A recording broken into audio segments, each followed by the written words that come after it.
Bismillahirrahmanirrahim. Assalamualaikum warahmatullahi wabarakatuh. Innal hamdalillah nahmaduhu wa nasta'inuhu wa nastaghfiruhu wa nastahdihi wa natubu ilaihi wa na'udzu billahi min syururi anfusina wa min sayyiati a'malina. Man yahdihillahu fala mudhillalah wa man yudlil falan tajida lahu waliyan mursyida. Asyhadu an la ilaha illallah wahdahu la syarikalah wa asyhadu anna Muhammadan abduhu wa rasuluh alladzi la nabiyya wa la rasula ba'dah.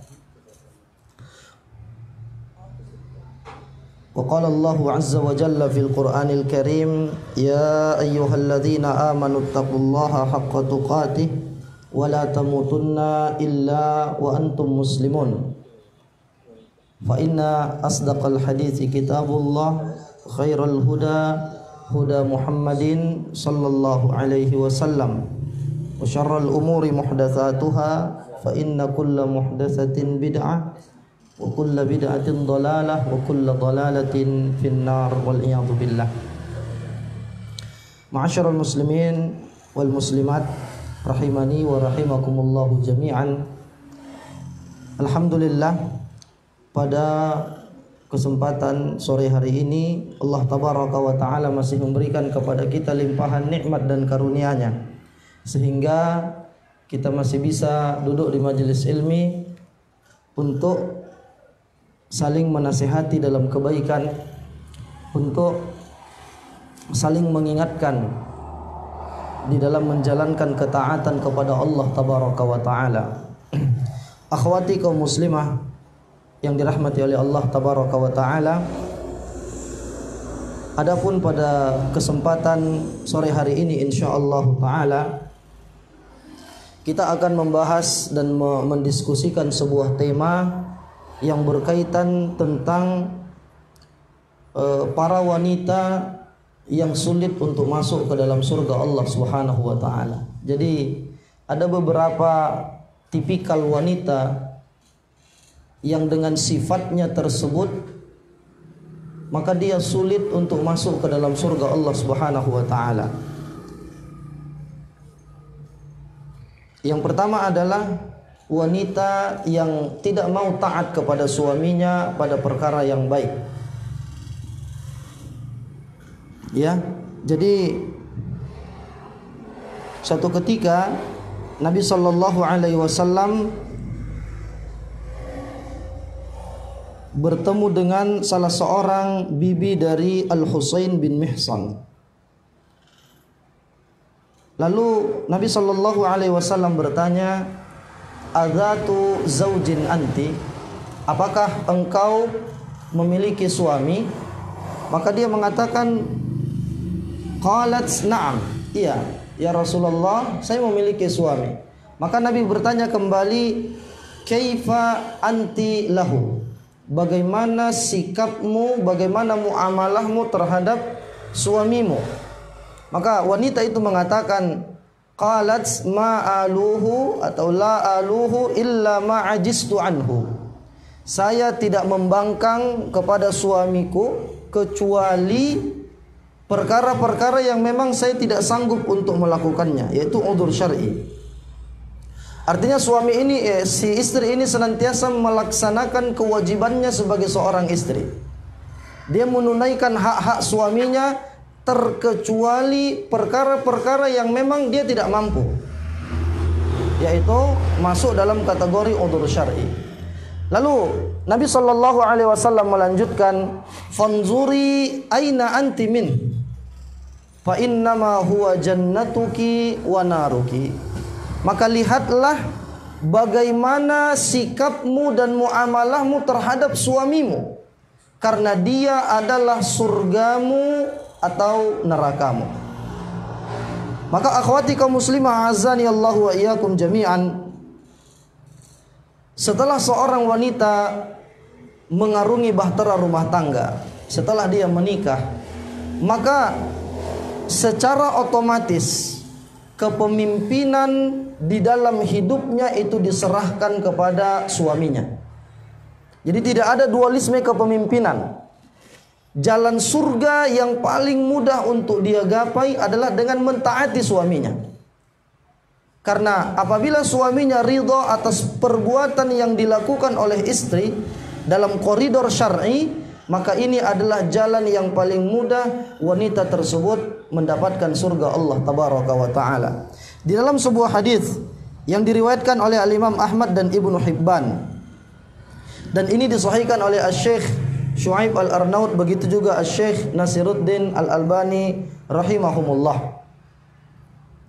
Disebutkan, idza sallatil mar'atu khamsaha wa shamat syahraha wa hasanat farjaha wa ata'at ba'laha qila laha udkhulil jannata min ayyi abwabil jannati syi'ti. Apabila seorang wanita itu mengerjakan salat 5 waktu yang wajib, ya, ditunaikan salat 5 waktu, sallatil mar'atu khamsaha wa shamat syahraha, dia puasa Ramadan, puasa yang diwajibkan kepadanya, wa hasanat farjaha, dia jaga kemaluannya, dia jaga kehormatannya, wa ata'at ba'laha, dia taat kepada suaminya. Jadi ada berapa amalan, Bu? 4. Salat 5 waktu, menjaga puasa yang wajib, kemudian menjaga kehormatan, ya, menjaga auratnya, menjaga kehormatan keluarganya, dan taat pada suaminya. Kalau ini dilakukan oleh seorang wanita, maka dikatakan nanti udkhulil jannata min ayyi abwabil jannati syi'ti, masuklah engkau ke dalam surga dari pintu mana saja yang engkau kehendaki. Jadi Masya Allah, 4 perkara atau 4 amalan ini bisa dilakukan oleh seorang muslimah di rumahnya. Dijaga salat 5 waktu, dia jaga puasa yang wajib, puasa Ramadan. Maka kalau ada puasa-puasa yang belum diqadha, yang belum dibayar fidyahnya, segera tunaikan. Kemudian dia jaga kehormatan dirinya, dia jaga kehormatan keluarganya. Dia tidak ceritakan aib-aib suaminya, dia tidak ceritakan kekurangan-kekurangan yang terjadi di rumah tangganya. Dia jaga itu. Kemudian dia taat pada suaminya pada perkara-perkara yang ma'ruf. Dan ini semua bisa dilakukan di lingkungan rumahnya. Ya, maka dari itu, karena taatnya seorang istri kepada suami itu merupakan jalan menuju surga yang paling mudah, maka apabila dia membangkang kepada suaminya, ini menyebabkan wanita tersebut sulit untuk masuk ke dalam surga Allah tabaraka wa taala. Kemudian yang kedua, apa tipikal wanita yang sulit untuk masuk ke dalam surga Allah? Yaitu wanita yang kurang bersyukur atas pemberian suaminya. Ya, jadi wanita yang kurang bersyukur atas pemberian suaminya. Apabila misalnya suaminya memberikan nafkah yang memang segitulah kemampuannya, terkadang banyak wanita yang tidak bersyukur atas pemberian suaminya, padahal mereka sudah banting tulang, peras keringat, tetapi kadang tidak dihargai oleh istri tersebut, wal iyadu billah. Makanya Nabi SAW pernah kabarkan di dalam hadis riwayat muttafaqun alaih, beliau katakan, ittala'tu fil jannati fa idza aktsara ahliha al fuqara. Pernah suatu saat diperlihatkan kepadaku tentang keadaan surga. Ternyata mayoritas penduduk surga itu adalah orang-orang fakir. Wattala'tu finnar, lalu diperlihatkan kepadaku tentang neraka. Fa idza aktsara ahliha an-nisa. Ternyata mayoritas penghuni neraka tersebut itu adalah para wanita. Di momen yang lain, ada salah seorang sahabiat yang bertanya, "Lima ya Rasulullah?" Ya, kenapa ya Rasulullah? Apa yang menyebabkan mayoritas penghuni neraka itu adalah dari kalangan wanita? Maka Nabi sallallahu alaihi wasallam kabarkan, li'anna kunna takfurnal ashir. Ya, wa takfurnal ata, karena kalian itu suka membantah kepada suami kalian dan kurang bersyukur atas pemberian-pemberian suami.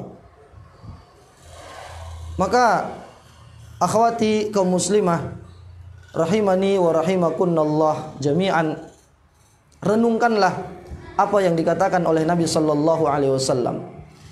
Cara untuk mengobatinya yaitu Nabi katakan untuk memperbanyak sedekah. Ya ma'syaran nisa tasaddaqna fa inna kunna aktsara ahlin nari dukhulan. Segeralah kalian memperbanyak sedekah, karena penghuni neraka yang paling banyak itu adalah dari kalangan perempuan. Maka pandai-pandailah bersyukur atas nikmat yang Allah karuniakan kepada kita berupa suami yang sudah mengenal sunnah misalnya. Karena di luar sana banyak orang yang mengeluhkan suaminya yang suka memukul misalnya. Suaminya yang tidak mendawamkan salat berjamaah di masjid, membiasakan salat berjamaah di masjid. Di luar sana banyak yang mengeluhkan suaminya yang tidak mau melaksanakan amar ma'ruf dan nahi mungkar. Lalu ketika Allah karuniakan kepada kita suami yang sudah mau belajar sunnah, duduk di majelis ilmu, maka ini adalah nikmat yang besar yang patut untuk disyukuri. Ya. Dan juga menandakan bahwa memang fitrah wanita itu karena diciptakan dari tulang rusuk, dia adalah bengkok. Ya, dikatakan istausu bin nisa'i khaira. Dalam hadis riwayat Muslim juga disebutkan dalam kitab Riyadhus Shalihin. Wahai para lelaki, pandai-pandailah kalian berbuat baik kepada wanita, kepada istri kalian. Ya, li'annahunna khuliqna minad dhila wa inna a'wajad dhila'i a'laha. Karena wanita itu diciptakan dari tulang rusuk, dan tulang rusuk yang paling bengkok itu yang paling atas, kata Nabi. Dari situlah diciptakan wanita. Kalau dipaksa dengan keegoisan suaminya, dia akan patah. Tapi kalau dibiarkan begitu, tidak dinasehati, tidak ditegakkan amar ma'ruf dan nahi mungkar, tidak ditarbiyah, dibimbing, maka dia tetap berada pada kebengkokan itu tadi. Dan seorang wanita juga punya tanggung jawab besar di rumah tangganya. Ketika suaminya tidak di rumah misalnya, dia bertanggung jawab atas pendidikan anaknya, tarbiyah. Ya, maka dari itu akhwati kaum muslimah, a'azzani Allahu wa iyyakum jami'an, ini sangat penting untuk kita pahami. Juga dalam kitab Tuhfatul Urus dikatakan, ada salah seorang wanita yang datang kepada Nabi. Dia diutus oleh para sahabiat yang lain. Lalu wanita itu mengatakan apa? Ya Rasulullah, ya Rasulullah, saya adalah ana wafidatun nisa'i ilaik. Saya utusan para wanita untuk bertemu denganmu. Mau bertanya tentang sesuatu. Hadal jihad alladzi katabahu Allahu 'alal rijal. Amalan jihad yang Allah syariatkan kepada laki-laki. Kalau mereka menang, dapat pahala yang sangat besar. Kalau mereka kalah, dia akan tetap mendapatkan pahala berupa syuhada insyaallah. Wa nahnu ma'asyiran nisa naqumu 'alaihim fama lana min dzalik. Jadi perempuan itu bertanya, kami para wanita kadang membantu suami kami persiapan dalam jihad. Lalu kira-kira apa amalan yang setimpal dengan pahala jihad bagi laki-laki? Apa kira-kira amalan yang bisa kami laksanakan? Maka Nabi katakan kepada wanita itu, dan ini juga syariat bagi kaum muslimah secara khusus, kata beliau, akhbiri ala kulli man lakiti minan nisa anna ta'atal mar'ati zawja wa i'tirafaha bihaqqihi ya'dilu dhalik. Kabarkanlah kepada seluruh wanita yang engkau temui bahwa taatnya seorang wanita kepada suaminya dan dia melaksanakan hak-hak dan kewajiban suaminya itu sama dengan pahala jihad fisabilillah. Jadi ibu-ibu sekalian, apa yang dilaksanakan supaya pahalanya imbang dengan pahala jihad? taat kepada suami.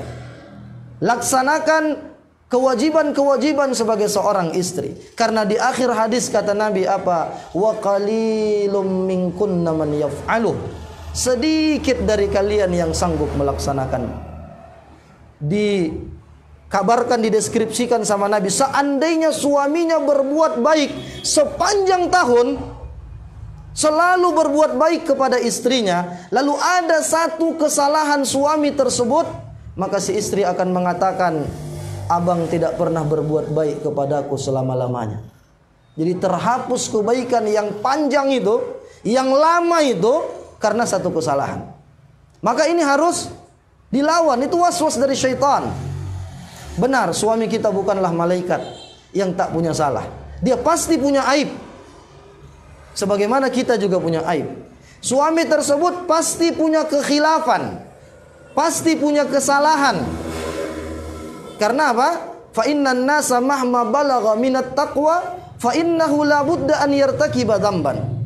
Walau sampai derajat manapun ketakwaan manusia itu, dia pasti pernah melakukan dosa dan kesalahan, kecuali orang-orang yang maksum di sisi Allah tabaraka wa taala.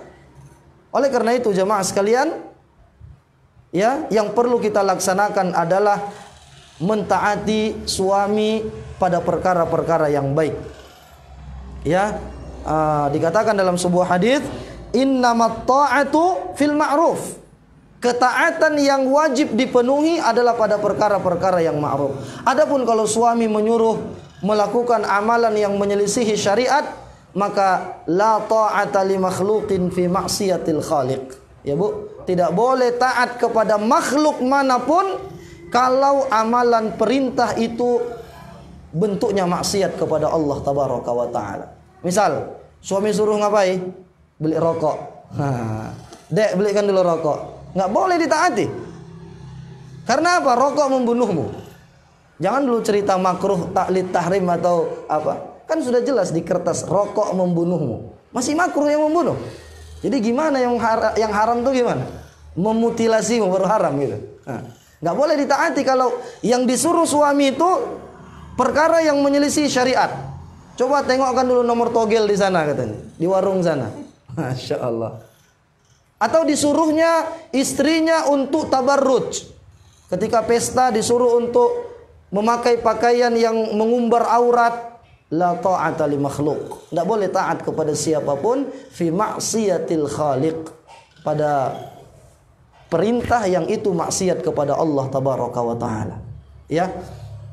Adapun poin yang ketiga, penyebab wanita itu sulit masuk ke dalam surga Allah Subhanahu wa taala adalah wanita yang suka menyemir rambutnya dengan warna hitam. Jadi tidak boleh memanipulasi, ya, atau menyemir rambut dengan warna hitam. Ada dalil yang ini hadis diriwayatkan oleh Al-Imam Abu Daud. Asy-Syaikh Al-Albani mengatakan hadis ini sahih dalam kitab Sahih At-Taghrib wa Tarhib. Disebutkan dari Abdullah bin Abbas radhiyallahu anhuma bahwa Nabi bersabda, yakunu qaumun ya yakhsibuna fi akhiriz zamani bis sawad ka hawasilil hamami la yarihuna raihatal jannah. Pada akhir zaman nanti akan ada orang-orang yang mengecat rambutnya dengan warna hitam seperti warna mayoritas dada merpati. Ya, warna hitamnya seperti itu.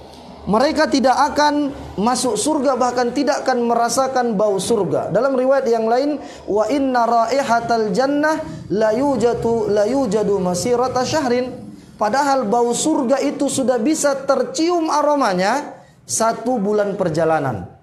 Jadi kalau kita misalnya 1 bulan jalan dari dari Sabang, jalan 1 bulan kira-kira sampai mana Mil? Misalnya sampai Riau. Berarti kita di Sabang itu sudah tercium aroma surga. Tapi orang yang menyemir rambutnya dengan warna hitam tidak akan masuk ke dalam surga, bahkan tidak mencium bau surga tersebut. Wal-iyadu billah. Ya. Jadi hati-hati amalan yang menyelisihi syariat ini. Tetapi misalnya kalau dia menyemir rambutnya dengan warna selain hitam yang tidak menyerupai atau tasyabbuh dengan orang-orang kafir, maka itu tidak masalah. Yang penting dia berhias kepada suaminya, bukan untuk membuka jilbabnya. Ya, taib. Kemudian amalan yang berikutnya yang menyebabkan wanita itu sulit untuk masuk surga adalah wanita yang meminta cerai tanpa alasan syar'i. Ya. Kenapa dia minta cerai kepada suaminya? Karena suaminya kena PHK, resign dari pekerjaan, tidak ada lagi nafkah, gaji tetap bulanan, akhirnya dia minta cerai. Tanpa alasan syar'i. Dia meminta cerai karena suaminya sudah belajar sunnah. Itu tidaklah alasan yang dibolehkan oleh syariat.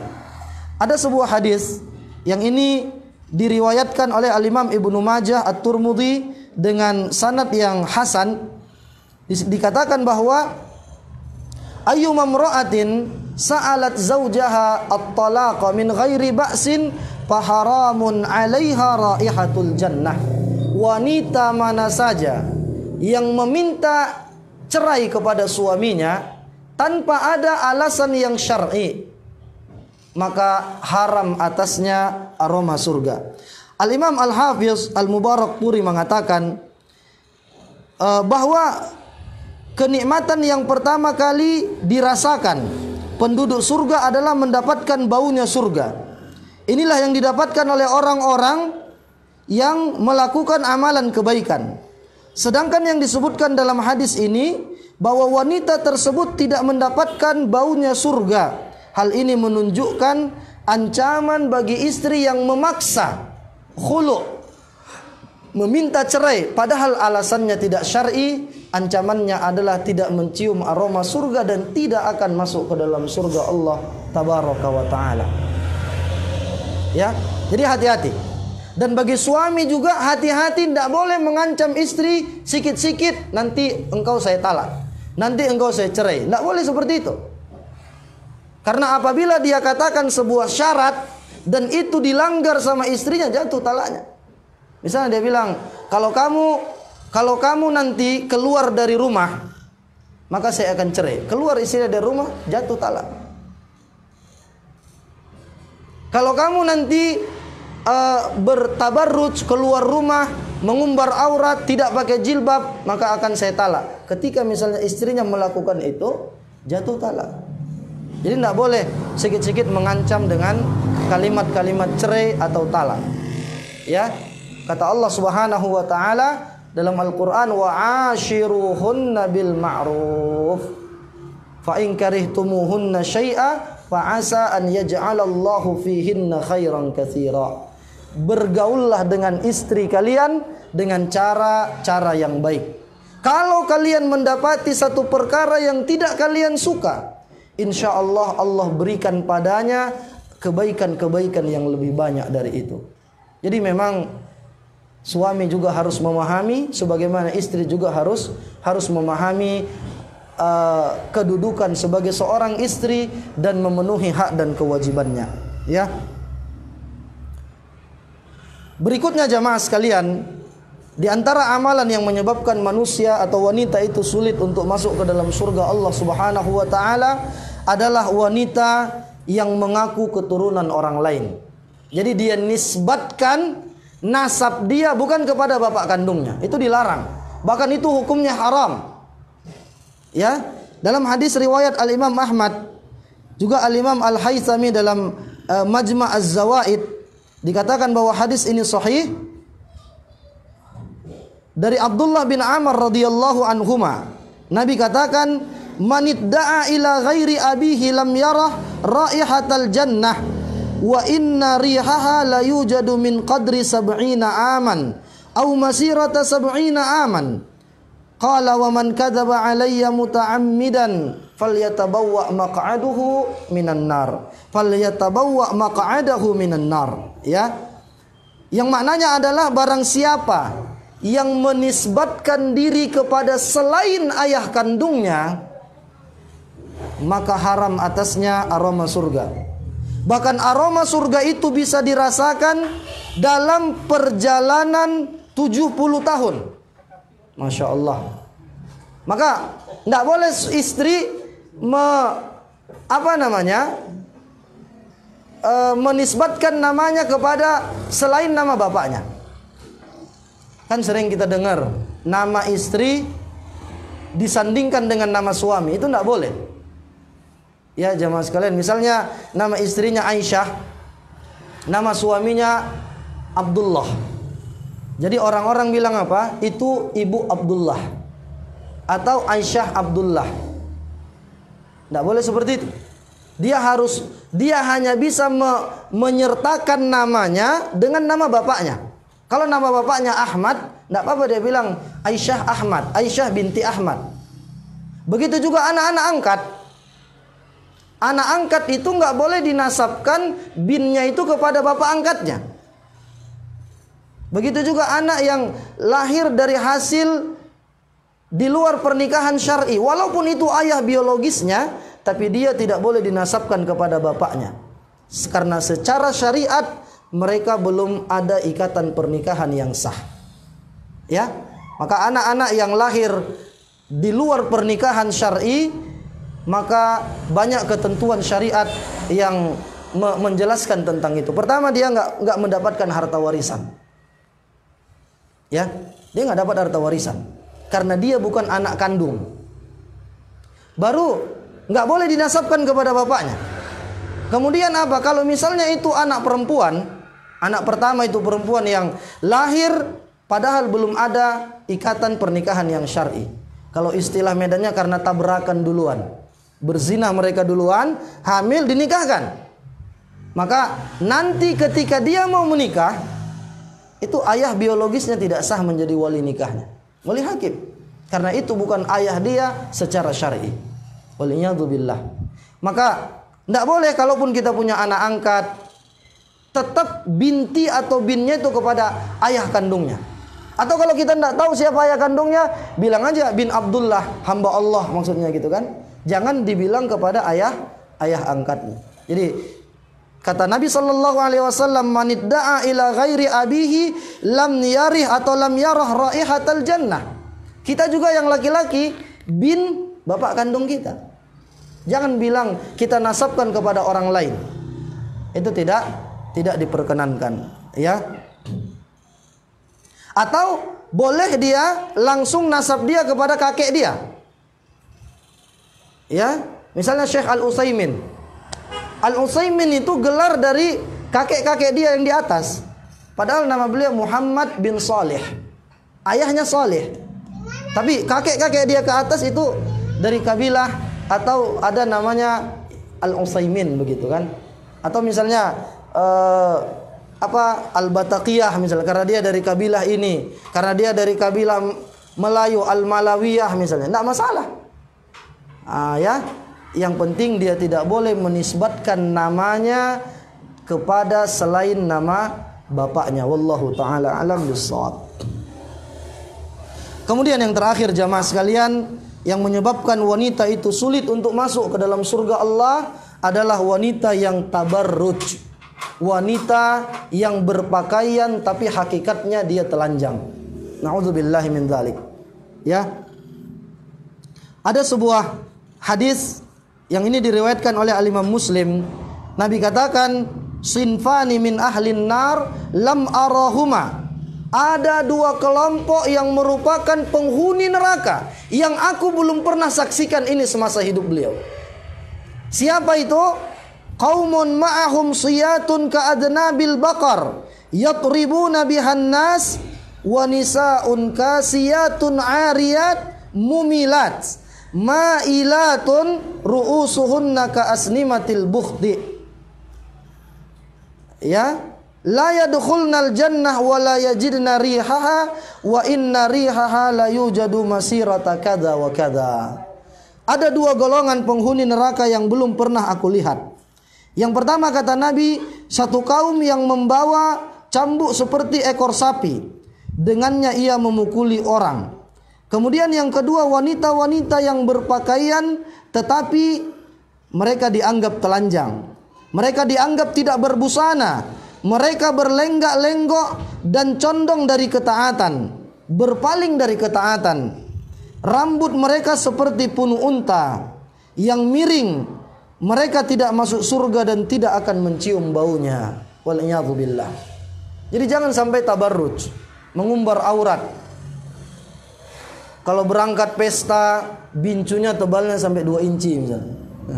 Bedaknya sampai 1 inci. Sampai-sampai kadang suaminya pangling melihat dia. Kadang suaminya tidak kenal sama dia. Seharusnya seorang istri berhias di hadapan suaminya, bukan di hadapan laki-laki ajnabi yang asing bagi dia yang bukan mahramnya.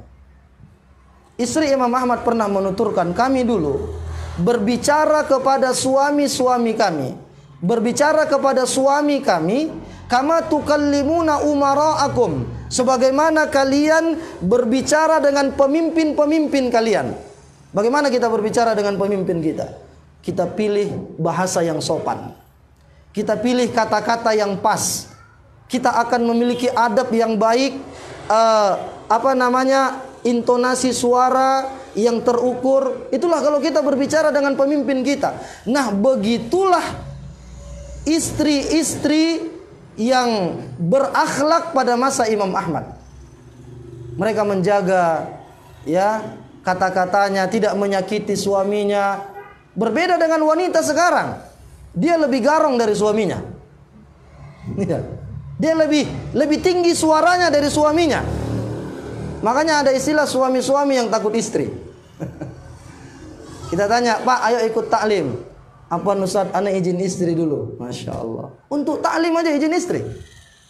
Tapi kalau mengabarkan silakan. Tapi kalau untuk taklim, untuk kebaikan, seharusnya suami memiliki otoritas kepemimpinan yang memang dibenarkan oleh syariat. Maka dari itu jamaah sekalian, ini juga penting bagi seorang suami untuk mengamalkan firman Allah, ya ayyuhalladzina amanu qu anfusakum wa ahlikum nara. Wahai orang-orang yang beriman, jagalah diri kalian dan keluarga kalian dari api neraka.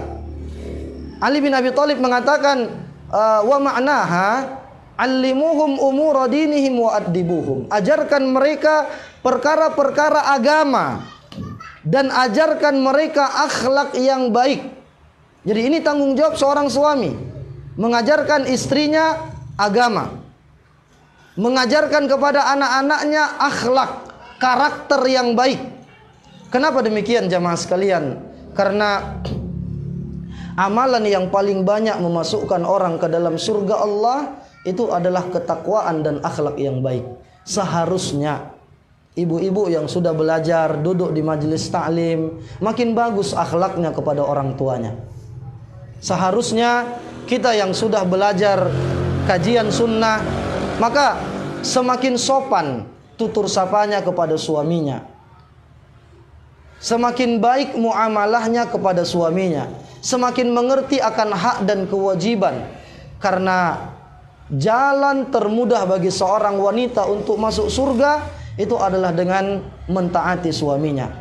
Oleh karena itu jamaah sekalian, khususnya akhwati kaum muslimah, a'azzani Allahu wa iyyakunna jami'an, amalan-amalan atau tipikal-tipikal wanita yang telah kita sebutkan tadi, kiranya itu tidak ada pada diri kita, ataupun mungkin kita berusaha untuk memperbaiki diri kita, supaya tidak termasuk pada kategori wanita yang disebutkan tadi, yaitu yang tidak taat kepada suaminya, kemudian wanita yang tidak bersyukur, tidak pandai berterima kasih kepada suaminya. Apa salahnya anti katakan jazakallahu khairan ya zauji, semoga Allah membalasmu dengan kebaikan wahai suamiku. Pernahkah kita katakan demikian kepada suami? Bukankah dia telah berusaha, bahkan banyak yang berkorban waktunya di luar mencari nafkah, hingga dia lama tidak bersama anak-anaknya, kemudian bahkan mengorbankan jiwanya. Bukan tidak banyak suami yang meregang nyawa karena mencari nafkah untuk keluarganya. Begitu kerasnya perjuangan seorang ayah, maka coba kapan kita terakhir mengucapkan rasa terima kasih kepada suami? Bukankah dia adalah orang yang paling dekat setelah seorang istri menikahi atau menikah dengan suaminya, maka teman curhatnya yang paling dekat adalah suaminya. Ya, maka kenapa dia harus menceritakan aib-aib suaminya kepada orang lain? Itu adalah merupakan rahasia rumah tangga yang kita tidak boleh mengumbarnya kepada orang lain kecuali dalam hal untuk meminta fatwa. Ya, misalnya kita bertanya kepada ustadz tentang akhlak suami begini-begini tanpa menyebut nama misalnya, untuk mencari sebuah solusi, maka tidak masalah. Sebagaimana seorang wanita pernah bertanya kepada Nabi, "Ya Rasulullah, suamiku itu sangat pelit. Dia tidak memberikan nafkah yang cukup untuk kami. Bolehkah saya mengambil sebagian uangnya untuk kebutuhan kami?" Maka apa kata Rasul sallallahu alaihi wasallam? "Na'am, khudhi ma yakfiki wa yakfi baniki." Ya, ambillah uang dari suamimu itu untuk keperluan nafkahmu dan nafkah anak-anakmu. Ya, ada juga seorang wanita yang mengadu kepada Nabi, "Ya Rasulullah, suamiku memberikan hadiah kepada anakku yang ini, tetapi yang ini tidak diberikan." Nabi panggil suaminya itu. Lalu apa kata Nabi? "Ittaqullaha wa'dilu baina auladikum." Takutlah kalian kepada Allah, bertakwalah kalian kepada Allah, dan berlaku adillah kalian kepada anak-anak kalian. Adil dalam artian i'ta'u kulli dhi haqqin haqqah, memberikan seseorang sesuai dengan porsi kebutuhannya masing-masing. Ya, mudah-mudahan apa yang kita sampaikan ini bisa bermanfaat, dan juga setelah ini ada tanya jawab ya. Ya, kalau ada pertanyaan seputar materi kita atau pembahasan di luar materi, maka kami persilahkan. Wa akhiru da'wana anil hamdulillahi rabbil alamin. Wassalamu alaikum warahmatullahi wabarakatuh.